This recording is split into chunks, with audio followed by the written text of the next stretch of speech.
Okay. Is my screen visible now? Not yet. It's coming. Okay. Yeah. Okay, so this is iGrader, which is a clinical ophthalmic grading app at your fingertips. And this was from a need which I got from my postgraduate students. I keep telling my postgraduate students that they should grade everything correctly. And they said, yes, yes. And then they try to look it up and then finally it doesn't happen. So I said, okay, I'll make an app. If I make an app, will you do the grading? And I had to make an app. So basically, the importance of clinical grading is often not recognized. It is very important to have a good clinical grading when we are communicating with each other in across specialties, across different doctors, and we often don't do the grading properly. So why should we do it? There's no question. There are several advantages. I won't go over this because I might exceed the time. So routine documentation is not very routine. We sometimes just write very little. We don't grade properly. And that is where I wanted to make a difference. So with a little bit of help from my my school hobby, that was programming, computer programming, I made an app myself. I did not want to involve any company or anything. I used a software called Phone Gap. So if anybody who is having a hobby of doing computer programming wants to get into this, Phone Gap is a good place to start for making apps yourself.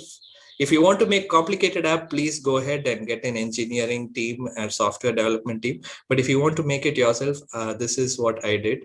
And you can use it and make for Apple, Android phones also, but there is just a higher app store fee.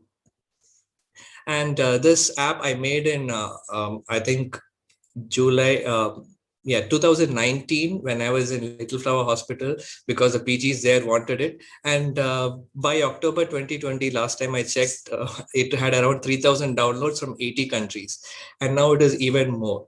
And I keep getting all sorts of uh, suggestions about things to add. And these are some of the things which happened on the way of me making this app. When I was in school, I made this particular game in C++.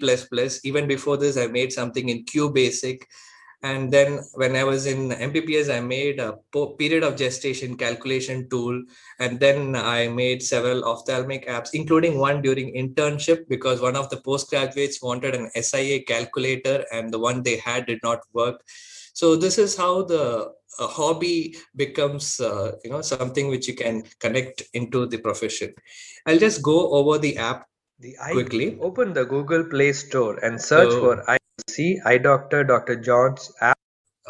This is available on the Google Play Store. You just search for iGrader, and then you will get an interface where you can either go into a particular subspecialty, or you can go and search for anything in particular. And when you search, it will show everything which starts with that same name. So that is going to be useful if you want to quickly go across it. And there are lots of gradings available, and this can be updated over the air. So if there are any changes, any additions, I can update it from my side, and you can just update the app on all the people who have downloaded the app. So that is going to be very useful.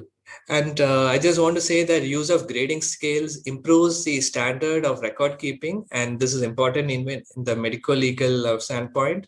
It helps to standardize our findings, which leads to less inter and inter-observer variability, which is very, very much a problem.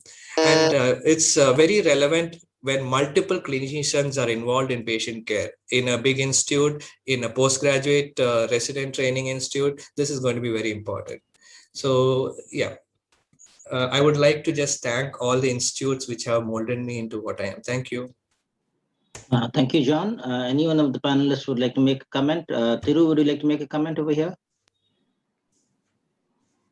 I think anybody over here using it?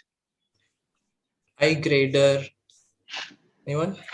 How long would the coding and conversion take, Dr. John? So I was making some other apps earlier. I made a conference app for an Arvandai conference, and I already had the basic structure there. So it is basically a website. And once I had collected the data, making it into an app practically took only a couple of days work, which was spread out over 1 or 2 weeks. So yeah, 1 or 2 weeks, few hours a day. And the app training and background support, how are you trying to provide once somebody downloads this particular? So this is an app which does not need any support other than updating the data. So I have an email address where they would send in suggestions or corrections. And if there is a correction, I just go to my source code, edit the source code, compile it, upload it, and it goes online. And Android has only a $25 one-time lifetime fee for becoming a developer. So that's why I took Android. And iPhone has $100 per year. It is not much if you look at it, but I didn't agree with the principle. That's why I have not put it in iPhone yet. Yeah, iPhone is for expensive guys. Yeah, I think Thiru, common people like us take help of engineers. Legends like John, they do it themselves, everything. Yeah, they pave the way. They pave the way for others. So even, I mean, all of us are now own rights paving the way. So yeah, it's good to have one amongst us doing it for us, so he understands our language and it's easier to communicate. Yes, sir. That is what I find is the most difficult thing when you try to communicate. LOCS to a software engineer. You'll pluck all your hair. Yeah, so, they won't understand what is important. I absolutely. have seen that happen all the time. Their priorities are different from ours. So, yes, sir. Yeah.